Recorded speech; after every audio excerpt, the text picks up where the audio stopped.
Good morning mga Karpi. Magbibigay lang ako ng tips about sa baterya. No? Ako galing akong takbo kaganina. No? Napansin ko parang ibang amoy, tapos parang ang init na ng compartment ko. Okay? So for safety nyo na rin, kaya gumawa ako ng video. Okay? Mga paps, mas nire-recommend ko na maglagay kayo ng voltmeter. Okay? Kasi sa akin, yung voltmeter ko ay nasira na. No? Ito yung pang ano kayo, voltmeter itong pang test ko to. Yung voltmeter ko sa motor ay nasira na. Kaya hindi ko siya na monitor, no?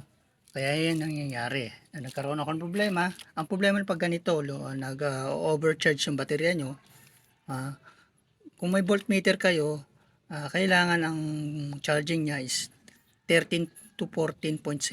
Pag lumagpas, kapag naging 15 pataas, 15 volts pataas, may problema na yung motor nyo, yung charging system. Okay? So, ang salarin yan, ito ang madalas, rectifier. Maaring may problema na to. Maaring nagkakaroon ng loose connection na sasakit, no? Maaring nagkakaroon ng loose connection, chichikin nyo yun. Maigi. So, kasi sa atin, dahil sa wala akong voltmeter dito sa motor ko, hindi ko siya na monitor, ayun, uli na ang lahat, lumobo na. Kapapalit ko lang nitong baterya na to, ilang months pa lang, no?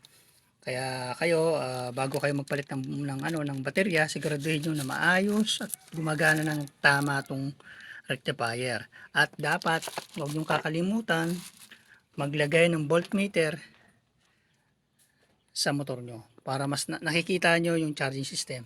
Para please, pag nakita nyo, oy, tumataas na yung voltmeter ko, pumapalo na sa ng 15 volts pataas, ay mag-worry na kayo doon. Ma-alerto na yon para please ma-check nyo na yung rectifier, baka naglulus lang yung makorek nyo na agad, o kaya minsan nasunog na yung wire. So ayun ang madalas yan. So bihirang nangyayari sa yan, nasisira yung stator, madalas yan sa rectifier. Okay, so kanina mga pap, sobrang init nito at talagang umuusok. Kaya hindi ko muna siya pinakailaman. Kaya pansinin nyo, hindi ko siya masyadong ginagalaw kasi nga for safety ko na rin. Mamaya biglang sumabog to. Sobrang init niya. Ayan, pansinin nyo, lumobo na, no? So wala to sa brand, wala to sa brand ng motor. Ang problema niyan ito, rectifier, ganito. Check nyo. Kadalasan yan rectifier. Bihira yung restator. Rectifier, madalas dyan.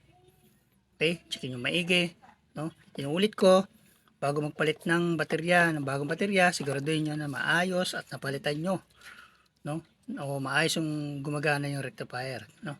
Kasi kung magpapalit lang kayo ng basta ng baterya na bago, sayang lang din.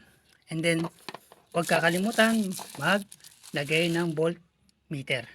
Okay, para at least na monitor nyo ang charging ng motor nyo. Inuulit ko, ang tamang charging ng motor kapag tumatakbo 13 volts to 14.7.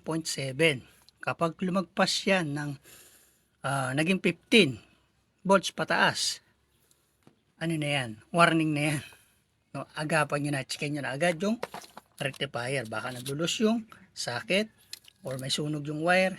Yun lang, ito lang checkin nyo, wala nang iba. Okay, yun lang mga paps, mga ka-RP, at sana nakatulong video na to. Tinulit ko, wag natin sisihin yung brand ng baterya, sisihin natin yung ating rectifier. Maaring nagkaroon ng loose connection or nasunog yung wire. Okay? So, yun lang mga paps. Sana nakatulong video. Maraming salamat sa panonood. God bless you sa inyo lahat. Ride safe lagi. Bye-bye. Peace out. Yeah.